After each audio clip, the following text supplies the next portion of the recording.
ladies and gentlemen, boys and girls. I'm Canon, star for RandallMRueff. Today I'm going to talk to you about your average, ordinary digital camera. Does a good job. Nothing high-tech, nothing low-tech, somewhere in between. Prosumer. I paid about $800, $900 for the camera, $250 for the battery grip, about $400 for the lens. It comes with a built-in pop-up flash. Hold on, let me get this. I should open this out ahead of time. Spent about $450, just under $500 for an external flash of this kind. And in this video, I'm going to talk to you about what you need once you buy your average D.S.L.R camera, between $400 and $900, give or take. What do you need? You bought your camera. What now do you need? Well, let's start off with, of course, you need a lens. This is a 20 to 300 millimeter. I like it because it's wide range. It goes from 28, which is wide angle, to 50, which is standard, all the way to 300, which is very zoomy, very zoomy. So that's one thing that you need. Next, I would recommend a UV0 filter. If you're not going to use any other filters, a UV0. Now what that does, it doesn't block any extra light from coming in. What it does is protect the front element of the lens. Right here is a filter. I don't know if you can, how well you'll be able to see that, but it is a filter. It's a Hoya UV0 77 millimeter. And 77 millimeter is the distance from side to side. And it's basically a protection lens. This Hoya filter costs about $15, $14, $50, less than $20. So if a rock hits that and cracks it, yeah, it's not something you want to happen, but it's a $15 filter. Whereas if the rock hits the front, or something hits, or you drop it, or you break the front element of the lens, yeah, there's potential to be up anywhere from, depending on what kind of lens you have, anywhere from a couple $100 to a couple $1,000. So depending on the lens you have, a $15 to $20 filter, or a little bit more, depending on the size of your lens, is a worthwhile investment. I've never had any real problems with this. It doesn't affect the amount of light coming in, so you don't have to worry about changing your f-stop or your shutter speed. It's UV0, which means there's no UV. It's just basically a piece of professional glass. So that's the second thing I would recommend. And I would recommend a UV0 filter for every lens you have. If you buy 2 lenses, 5 lenses, however many lenses you have, I would recommend a filter, because the filter is like, a UV0 filter is like insurance. You may not need it, but if you do need it, you'll be glad you have it. And that's the way I want to leave it.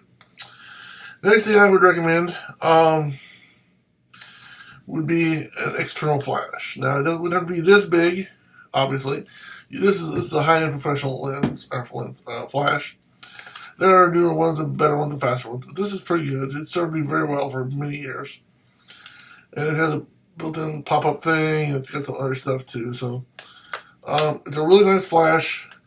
Got a lot of features I never used. In fact, I pretty much just set it on auto and let it do its thing. Unless I've got some subject, which isn't normally the case. For the type of photography work I do, I just pretty much 99% of the time it's set to auto and let it do its thing. Every once in a while I'll do take a picture of something real small, or something particular I want to get flash exposure, and then I'll sit there and take a picture with that setting, and then take a picture with another flash setting. So I'll adjust the settings. Not very often, hardly at all. I have done it before, and it's one of those things where you can't. It's not like a 5-minute thing. It's a thing where you're going to take a half hour, or maybe even 2 hours to get a really, really precise flash setting on an item. Now, having said that, doesn't mean it will take 2 hours to get that setting just right. It's just sometimes it does. There's a lot of things you got to take into consideration. Your focal length, and your how far away it is from the subject, your lens you have, and the lighting, natural lighting, and the lighting you can alter, and A lot of things taken into consideration. But whether you're going to get one like this or a little bit smaller, this pop-up flash is good for casual pictures. People, like you say, take a picture of us and there's 2 or 3 people. Or, snap, boom, no big deal. If they're close and they're standing still. Or if they're not too far away and somebody's doing something. For your casual picture, it's not going to be bad. But if you're going to do anything high-end or fast and repetitive, this is a very slow to recharge compared to this. However, this takes 4 AA batteries, and this gets power from your camera's battery. So that would be the third thing I would get. Now, this is a little sarcastic, sarcasm here. But the next thing I would get is a glue gun and some glue sticks. And I'm saying that, I'm being sarcastic because this little thing right here, first of all, I never use this.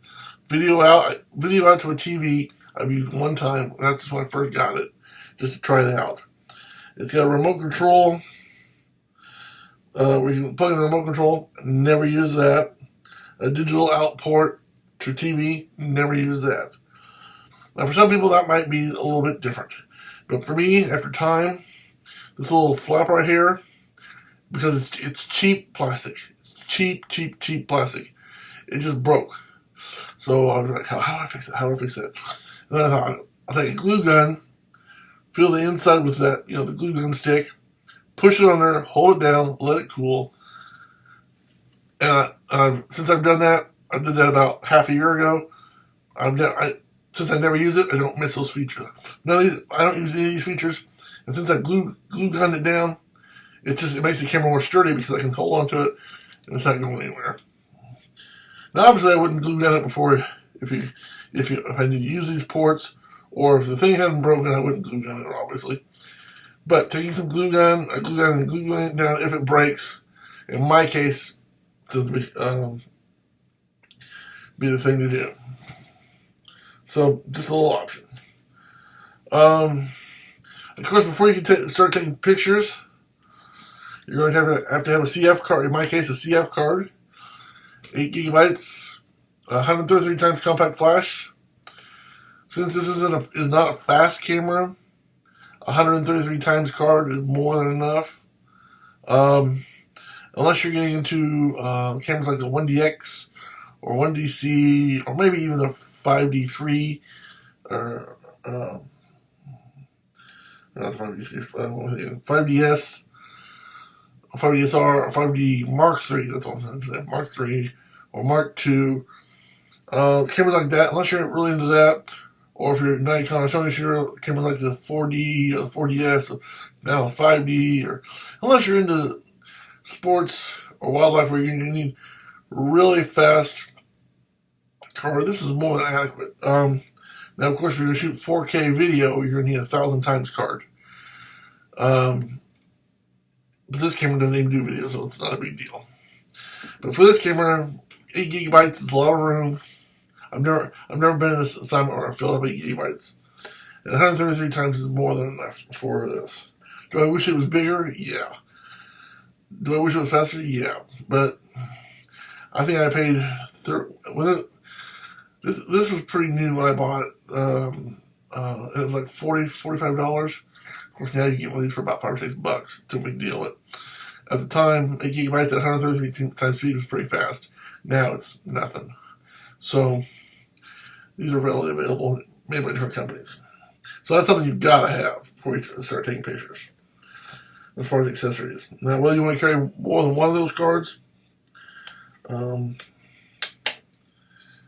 that's up to you. But I will say this. If you're looking to save money, and you say, well, I can get 2 of those that are 4 gigabytes, or I can get 1 gigabyte and 2 gigabyte, let me stop you right there. Get the largest capacity you can get that you think is within your budget, okay? First of all, they're very cheap, all things considered. They're reusable, and 8 gigabytes for me is a lot of memory. But if you can get like a 16 or 64 or whatever, and it's in your price range, go ahead and get it. You may find yourself wanting or needing more space, and it's better to have, you know what I'm saying, I look at it, it's better to have a lot more space and not use it than not have enough space and need it.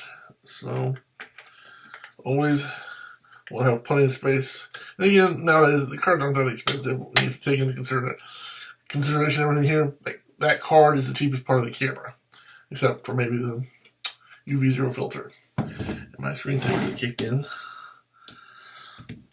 which I hate, but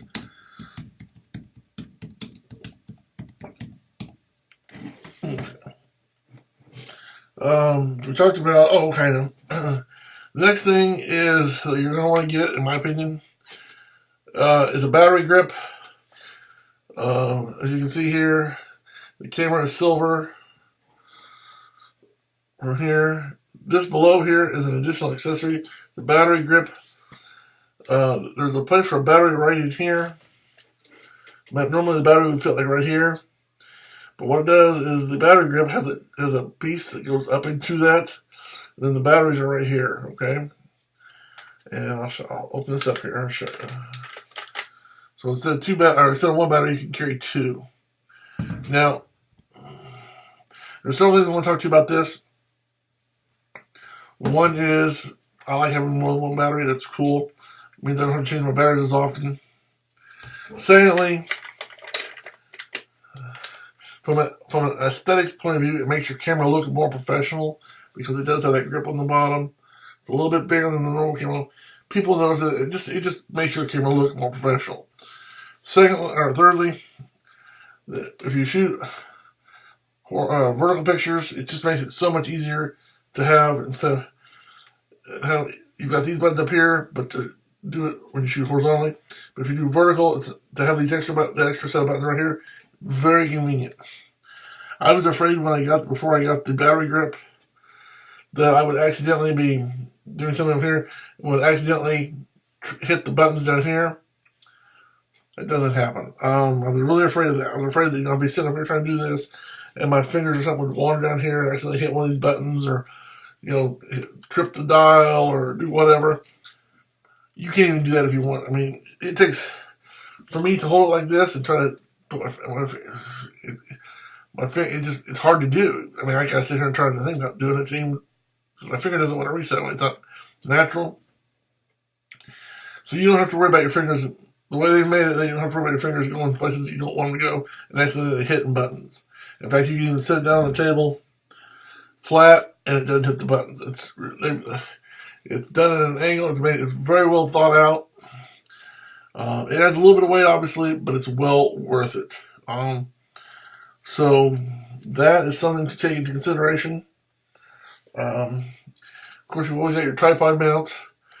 You have a tripod mount on below the camera. What you do is you screw this. There's a little screw thingy right here that rotates. You screw it into the tripod mount there. And then when you're done, you have a tripod mount on the bottom of it, so you don't lose the tripod mount. You can still put this on a tripod. Of course, if you want, mine's got a little thing here. You can put a little strap, if you want, like a hand strap, to go from here to here. You can put it on there and do that. I may do that down the road. But that's what you can do with that. Now, another thing you're going to want to buy, just my personal opinion, even though you've got two batteries, you're going to want at least, I've got some batteries charging in there. This is the battery charger and the battery. And what it does, it looks like this, then the little thing pops out when you want to plug it in. So it's like pops out, and then when you're not using it, you can push it back in. Okay, so it's flat, and then you want to charge it. So you can plug it in the wall. And you're going to want to get, the camera comes with one of these, but I've got 4 of them.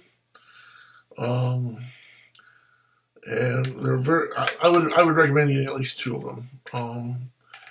The idea being you can have 2 in your camera, 2 in your bag, and that way if the batteries in your camera die, you've got 2 more.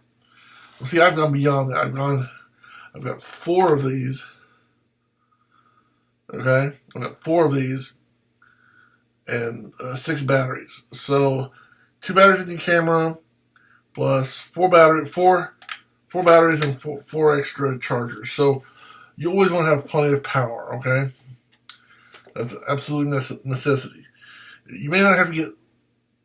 I mean, however many batteries you want to buy extra to have chargers, it's up to you, obviously, and how much money you have to spend. But I would definitely recommend buying at least, or at least having 2 chargers and 2 extra batteries if you're going to have a battery grip with 2 that carries 2 batteries, and you're going to use 2 batteries. So you have 2 batteries in the camera, 2 batteries ready to go if those should die or when they die and need to be recharged. Then, again, if you want to get extra, that's even better. So you got that. Next thing, of course, you're going to buy is a camera bag or camera case of some kind, because you do not want to take your camera outside all the time. Okay, you don't want if it's raining outside, you don't want to carry your camera like this on the outside if you don't have to. You want to have it into protection. You want to have protect your lenses, your flash. When you're not using it and you're storing it, it makes it easier. So you want to have a good camera bag that fits. Has lots of pockets, lots of accessories. I've got my card reader up here and some extra cable in case I need it. I've got in the back of my case here, I've got a thing where I keep my instruction manuals for my camera and my flash. Okay, which I don't need very often, but it's nice to know they're there if I do need them. Of course, I have pockets on the side, pockets on the front where I keep extra AA batteries for my flash, and just different cords and accessories. So you're going to want to have some kind of bag to protect your camera. And now it doesn't have to be this big, or it could be bigger. You know, it's just depending on what you want to carry around. But the things I would recommend it, here's the way I look at this. If you're just going to carry around one camera and one lens, what you want to do, and you want to carry around one flash, you want to get one that can hold at least the camera, the flash, some extra batteries for the flash, and maybe 1 or 2 extra, depending on what kind of batteries you have, 1 or 2 extra batteries and battery chargers for the camera. So that would be the minimum thing you want to look for. But again, I like this. I've got this bag is bigger than I bought it. It has to be, because I like to put my CF card up here, reader up in here. I like to have my extra accessories up front, or I can carry extra batteries. I like to carry manuals. A lot of people don't carry their manuals with them, don't have to. A lot of people don't carry cords to plug into your TV or VCR. I've got cords up here that can do that. So, I mean, I carry more than I have to, is my point. And with that in mind, you could buy a smaller bag and get away with less, or you buy a bigger one, have extra. It just, it's how much you're willing to spend, what do you want to look like when you're carrying it, how much do you really want to carry when you're taking your camera with you. It's just lots of things to consider. And this is made by Low Pro. They make good stuff. There's lots of companies out there that make really good stuff. So it's just a matter of the style you want and how much you want to carry and things like that. So there's that. Let's put that up. But of course, I use a tripod sometimes, not very much, but sometimes. I've got it over there. Obviously, it won't fit the camera bag, but I would carry it extra. And having a tripod or a monopod or both is a very useful tool. I don't have a monopod because I don't have very big. My lens isn't very big. It's only 2300, and I can hand hold this all day, so it's no big deal. Having a tripod, if I want to be in the picture or want to steady it, very steady, is a good thing. A monopod, if you're shooting sports or wildlife, or you're in a sitting position, that's a good tool to have as well. I just don't have one because I don't do a lot of sports or wildlife, so it's not a big deal. I'd like to do more sports and wildlife, but you gotta have more lenses and you gotta have more money than I do to buy the stuff to begin with, and better cameras and gear and newer stuff to to really take advantage of sports and serious sports and wildlife, at least. I've done sports with this, don't get me wrong, but to do high-end, high-quality sports, you really do need a better camera and bigger and better lenses. So, not to say you can't get some sports pictures with this, don't get me wrong, you can. Even at 3 frames per second, you can. So, but if I was going to be serious about it, I don't want to get it anyway, do a better camera. But those are a list of some of the things I would seriously recommend getting if you're going to buy your average digital S.L.R camera.